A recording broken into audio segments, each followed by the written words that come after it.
Présidente, et je donne la parole à présent aux représentants de l'Algérie. Madame la Présidente,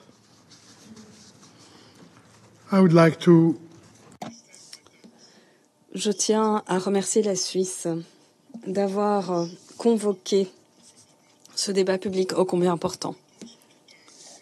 Mes remerciements s'adressent également à nos intervenantes pour leurs remarques édifiantes.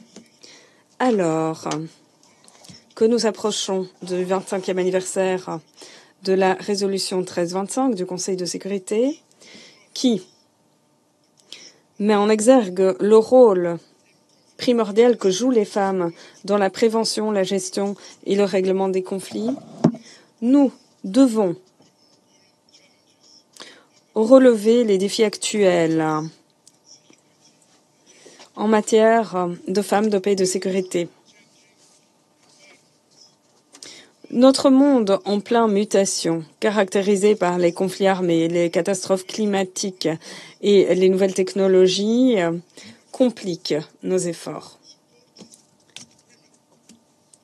Appuyer les femmes dans le domaine de la consolidation de la paix est essentiel afin d'instaurer une stabilité et une résilience sur le long cours. Afin de traduire cette volonté politique en mesures concrètes dans le cadre du programme Femmes, Paix et Sécurité, les diverses parties prenantes devraient converger autour des engagements cruciaux suivants.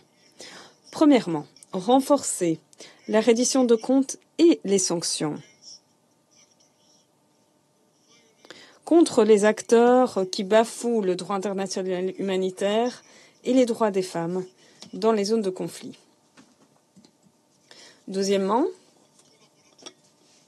adopter une approche coopérative associant tous les acteurs pertinents, à l'instar de l'ONU, des organisations régionales et de la société civile, et ce, afin d'accroître le rôle joué par les femmes en matière de paix et de sécurité par le biais de partenariats et de la coopération.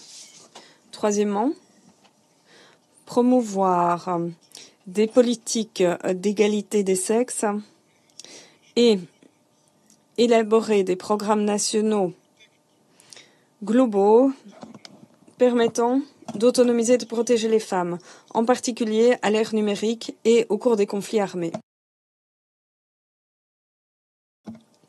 Quatrièmement, renforcer les capacités aux fins de l'autonomisation des femmes et des filles. Cinquièmement, garantir une période de transition lors du retrait des opérations de maintien de la paix afin que soient protégées les femmes qui sont souvent les premières victimes des actes de violence. Madame la Présidente, conscient de la nécessité d'accroître le rôle des femmes dans la vie publique et dans les sociétés, mon pays, l'Algérie, n'a eu de cesse d'aider les femmes en tant que principales artisanes de paix à l'échelle nationale et régionale. Dans le droit fil de notre engagement en faveur de la résolution 1325, nous avons adopté un plan d'action national en juillet 2023, accordant la priorité à l'inclusion des femmes dans notre pays. Madame la Présidente, selon le rapport du secrétaire général sur les femmes et la paix et la sécurité,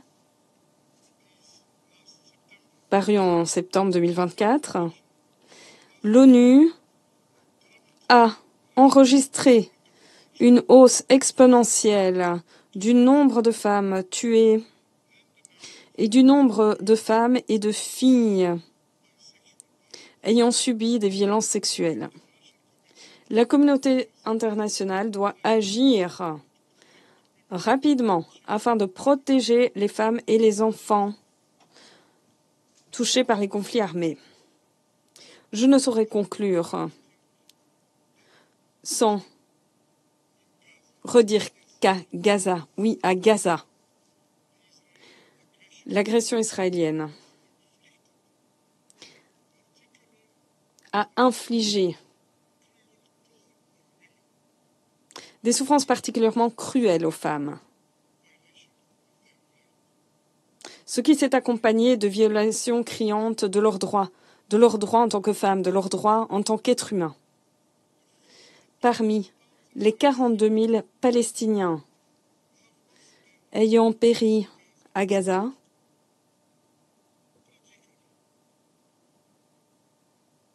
c'est tragique, 14 000 d'entre eux sont des enfants et plus de 10 000 sont des femmes. Les mots me manquent pour rendre compte des atrocités, de l'horreur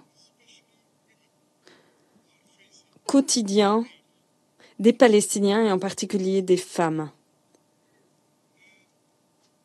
Cette situation est inimaginable. Nous réitérons notre appel en faveur d'un cessez-le-feu immédiat et permanent à Gaza, mais également au Liban, afin de veiller à ce que tous les civils, et en particulier les plus vulnérables, c'est-à-dire les femmes, soient protégés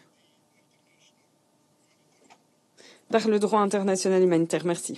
Je remercie le représentant de l'Algérie